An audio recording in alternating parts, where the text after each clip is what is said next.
Before I came here, I didn't have any idea that there was really dancing involved.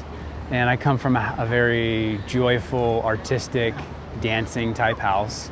And the most I would ever get is about to hear. So, was tapping my thigh. And I decided to ask some guys to become my roommates. And one of them was a guy named Riley, and he just got back from India. And long story short is Riley loves to dance, and he's infectious, and has red hair, and he's so infectious. So I'm seeing that everyone's dancing, and I'm like, oh my God, you got to meet my roommate. His name's Riley, and he loves to dance. And as I pan over and look at him, I see Riley tastefully grinding on this old silver-haired lady, just dancing, just going nuts. As soon as I saw him, I danced every single time the music came on. And I mean, to the point where people were noticing, which is exactly why I don't dance.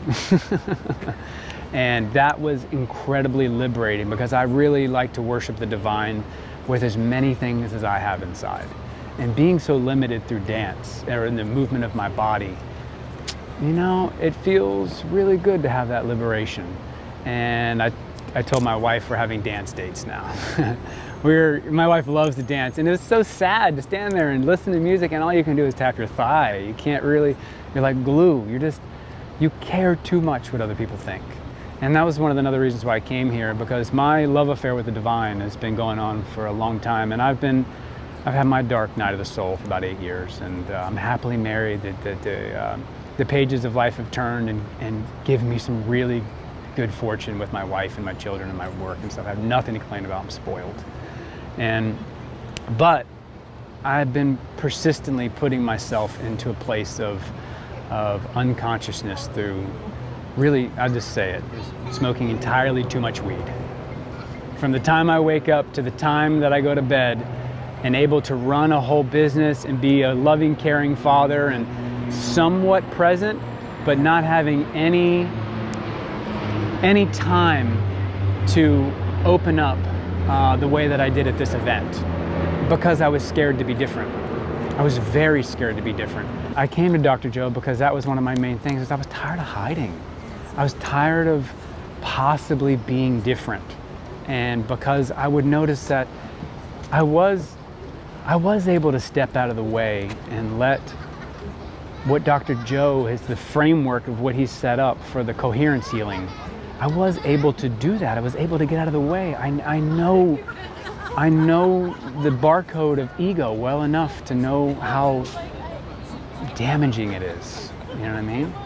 And so anyway, that leads me into my second story. I have other stories, but this last coherency one, where I thought I had nothing to give, I'll just say that. As we're walking around and I'm getting myself prepped, and I'm noticing all the other little diamonds walking around, the little beautiful sparks, and I'm just connecting with them, like, ooh, who's gonna be on my little group, getting excited. And this last time it was like 4 men, 4 or 5, I was probably the 5th man, and like 3 women. So I was really like, yes. Now I have more of a warrior mindset background. So I was like, finally some men.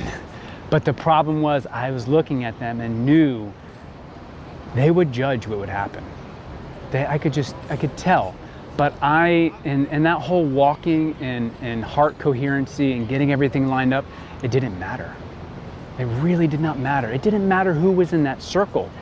And as we locked arms, then for whatever reason it started to ramp itself up, like to the point where, also when I get in this, I find out, I feel if there's any mayors in the group. Is there anybody that's gonna lead the group? I don't mind, I'll follow. You wanna lead, I'll follow. But there was no one that was taking control of the circle, so to speak, in a sense of coherency. And I was noticing judgment and ego. And I came up with this new term, like ego get behind me, because if you can't get rid of it, as long as it's out of my frame of mind, I can move forward. And I would just look up at my creator in my mind's eye and just start the love affair. I would just start the love affair and start feeling my lower roots, my lower chakras or energy centers rooting into the ground, feeling my heart come alive with the fact that I have this beautiful group with me, that I'm honored to share this place with these people. And I felt that Dr. Joe, being the general, whenever he would say something, it was always, yes, sir. That was it. Because I like that. He's like, we're here to, great, take what you want home with you, but remember, you are always here to do a job. You always have an intention and a purpose and a mission, and you cannot separate yourself from that. That is why you exist. So I was learning this way of making coherency through ego get behind me, and there's no judgment here. This is a safe place. This space is filled with wholeness and healing and love. But this time, I can't show you what my body was doing or tell you what my body was doing per se, but I felt my bones pop a couple times. My body was so racked with the energy of the group. So we're here, right? We're holding hands, and I am like, as soon as I would feel judgment from someone else, I would just say, there is no judgment here, and it would leave. And I don't know when they brought the healee in, but the energy in our group was so strong, and it started going around like a gold coil that was like a Hershey kiss spiraling up. And then you could see the energy, it was moving slow at first, and you could see the energy responding back down. And he would say more, and I would never taunt the divine, but I was just like, I can handle more. Like, you can give me more. And he would ramp it up.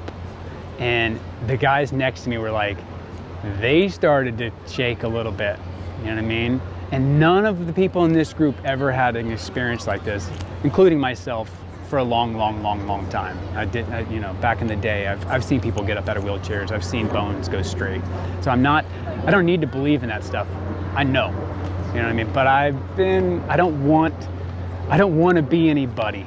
You know what I mean? I don't want to be in any limelight. I had to say, get behind me, ego, like 50 times. It was pretty bad. And I was probably 25 of those times. Because it's weird. It's weird how you want to take the credit for something, and it's not you. It's not your credit. It has nothing to do with you. The only credit you can take is that you actually got out of the way for once or twice or whatever, And so that was our job, was strictly to step back and let the divine step in. And if you could do that, then the magic is going to happen. You know what I mean?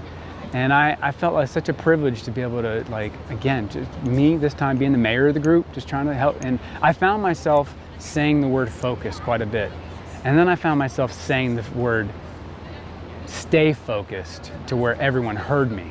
Because I could tell when things were starting to fade a little bit. You know what I mean? So I kept saying that. I kept throwing stuff out of there and telling everyone to stay focused. And that's when the fractals came. So the floor, the carpet became like this, like lit up vines, almost like Avatar, And I could see that there were fractal patterns in it, and they were going like this. They were bouncing. There was like maybe two levels, I don't know, but they were bouncing on each other. So your eyes were open? My eyes were looking this way. Okay. Anytime I tried to open my eyes, they were looking at the back of my head. Okay.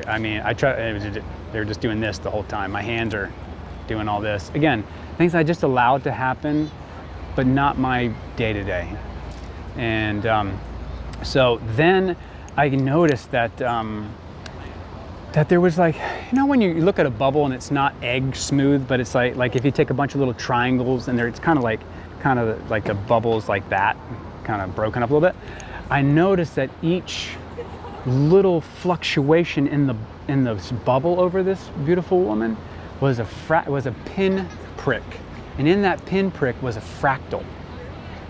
And I could see the diversity of the fractals, and it was like I don't know if it was orange and then blue and then green. So there was a couple layers of these fractals on top of this beautiful woman. And I'm seeing and I'm reading it, and I was like, how can you love one person this much?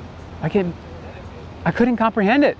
Like, there's this beautiful woman down here, and this, something in there represented like the amount of love that covered this woman.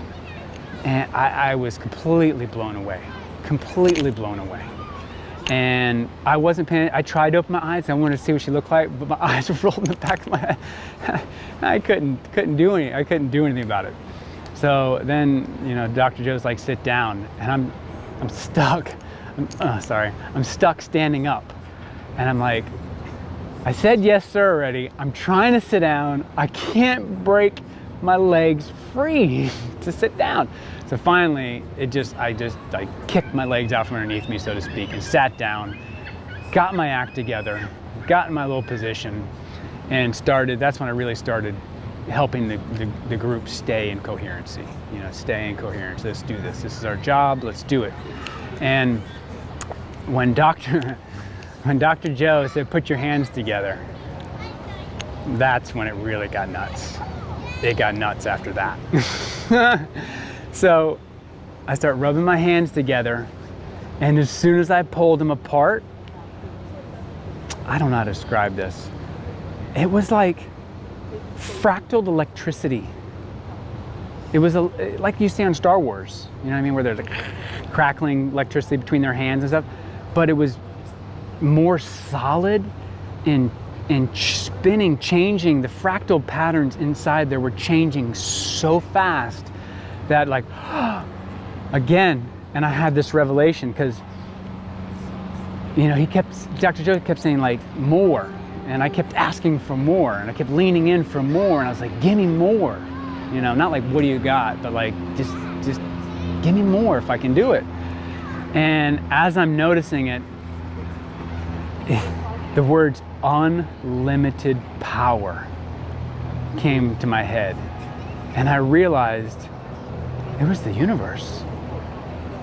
I don't know how to explain that. And again, the fractals were changing, and I'm seeing that it's the universe. It's unlimited, raw, divine power. And I said to my love, I call it my love, I'm sorry. I was like, my love, why do you spoil me? Like, why are you allowing me to hold this? And I just kind of like, so it got past that part, that all part. And as soon as it's like, turn your hands inward, I was like, oh my God, now what? So I turned my hands over, not like a program, and I put my hands on that field, and I don't have any words for that part. There's no words. Another beautiful experience of how much the divine really, I got in her bubble of love, and I was able to process a little bit more of that shock and awe of like how much one individual is loved by the entire cosmos. It's pretty wild. I just remember saying, like, I had no idea. How could I know? And then I've been making it a purpose to just tell folks that, in a very sincere way, because I loved my team. I love the men in my team. I praise them to no end, and was just thank them for allowing me to sit space with them and share this experience. And I had a chance to sit down and talk to some of the other folks afterwards, and they just were like, they were seeking me out at that point. Again, ego, get behind me. It's not about me. But, they just expressed to me that they've never had energy flow through them that way. They've never been put in a situation to where they stayed focused for someone else in such a way. I've been touched by the Spirit. I've had energy. I've fallen on the ground at church before, which, Christianity and I was Orthodox Jewish for a long, long time. So I've had these two major religions, and I've noticed that dogma is dogma. And I've had beautiful experiences there. I've experienced the divine, but dogma is dogma. If you are dividing, love cannot be fully captured in that. It cannot be. It doesn't, now that I understand frequencies, they don't vibe. The blueprint is very important. I'm a general contractor, so I deal with blueprints all the time. The very first thing that attracted me to Dr. Joe was the blueprint. That when you can map things and structure things that way, I'm used to reading mechanical drawings and plumbing drawings and electrical drawings and full building drawings. So they have to have coherency. They have to have an order to them, otherwise the building's gonna get jacked up. And you've got to be able to see the building in your mind before the shovel goes in the ground. You have to have that skill, otherwise get a different job, you know? So that I noticed right off the bat in Dr. Joe's book, is that there was a blueprint. And if you just say yes, sir, and just follow the blueprint, reserve your judgments, and do your work, which all it is going home. That's all you're doing, is you're going home to the only true love that you should ever have. And that's your divine. And the fact that Dr. Joe is normal. He's a normal guy, you know, and he does to the best of his ability. And I think he does a really good job of taming that celebrity part, because we all want to worship rock stars. We love it. It's like innately in us somehow. And I feel like his ability to manage around that, he has a superb amount of grace for that. And I feel too, like, I just want to throw this out there. What I paid for this course and what I got, don't make it double, but I definitely got my money's worth. I definitely got my money's worth. So I appreciate how he structured all of that. And a holy man should make money. A holy man should not be going around broke. God's not broke. Why should he be? So I appreciate that aspect of it too, that he is not giving away his stuff out of a principle that I don't even feel is true. So that's what attracted me to Dr. Joe, is that blueprint aspect, and I could build on it.